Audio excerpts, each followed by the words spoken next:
ci sto a perderla così, non ci sono a perderla così. Massa ci ha rovinato questa partita perché lasciamo stare l'episodio, il rigore ci sta tutto il rigore. Non mettiamo dubbi sul rigore perché Ospina va sul piede di Lautaro, rigore che ci sta. Però ragazzi non puoi buttare fuori a Insigne per cose che non senti o non capisci. Perché cioè, questa partita ci ha condizionato, ci ha fatto giocare. È vero che anche in uno in meno, gli ultimi 15 minuti abbiamo messo sotto l'Inter, ragazzi, e l'abbiamo fatti male. Ma ciao a tutti amici da Napoli l'87. Non meritavamo la sconfitta. Se andiamo a vedere le statistiche, fra possesso palla, i tiri in porta che abbiamo fatto, i miracoli di Andanovic, l'espulsione di Insigne che appunto ci ha fatto perdere questa partita, più che il rigore, perché se noi eravamo in campo 11 contro 11, dopo il gol subito, dopo lo schiaffo subito, perché quello è stato uno schiaffo enorme per noi, che ha fatto vincere questa partita all'Inter. Con quell'episodio lì ha vinto l'Inter. Il rigore, ripeto, ci sta, però l'espulsione, che cacchio ci azzecca? Massa, ma che hai visto? Ma che hai sentito? Una partita così importante e condizionata a questa maniera. Poi il Napoli, se doveva vincere la squadra era il Napoli. Questo era un pareggio che scritto già dall'inizio. Era stata una partita prima del rigore, un pareggio dove due squadre nel primo tempo hanno fatto pochissimo, ragazzi. È stata una brutta partita nel primo tempo.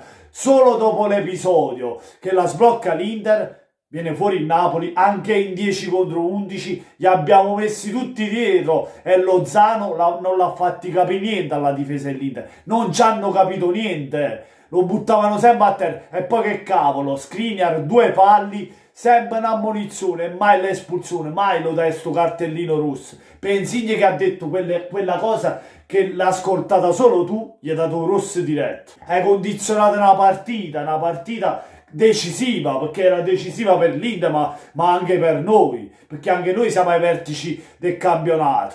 Ci hai condizionato, ci hai fatto perdere questa partita, Massa, ci hai scassato veramente. Mamma mia.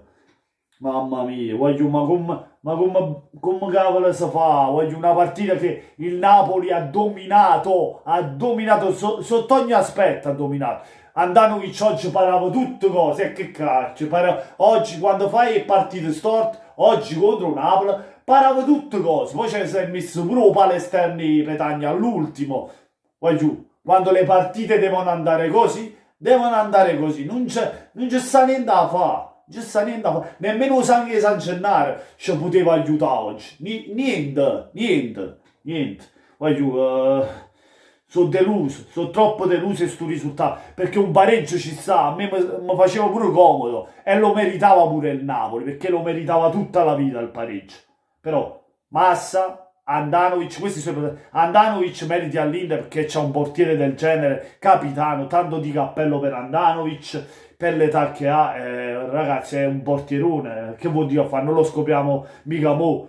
Però il Napoli, Lozano, Petagna, Politano, cioè quante palle gol ha creato? Quante palle gol ha creato? Ricordatevi qualcuna dell'Inter, quella di Lautaro all'inizio e poi solo Napoli. Possesso palla, chi è che giocava? Chi è che impostava la partita? Chi è che attaccava? Il Napoli. Poi dopo è venuto fuori un po' l'Inter, dove si è creato quel calcio di rigore, ma il Napoli ha fatto la partita e il Napoli, se doveva vincere la squadra, meritava tutta la vita il mio Napoli. Il peggiore di questa partita è Massa, che non trovo peggiori. Il mio Napoli gli devo fare solo degli applausi perché ha fatto una grande partita. Pure in 10 contro 11 ha fatto una grande partita. Onore al Napoli, onore ai ragazzi, perché meglio di questo non potevano fare niente. Niente. Ragazzi, fatemi sapere voi cosa ne pensate nei commenti. Lasciate un bel mi piace se vi è piaciuto il video e se volete iscrivetevi al canale. Io sono proprio deluso, voglio la chiudo qui. E come sempre, forza Napoli, buonanotte, buonanotte.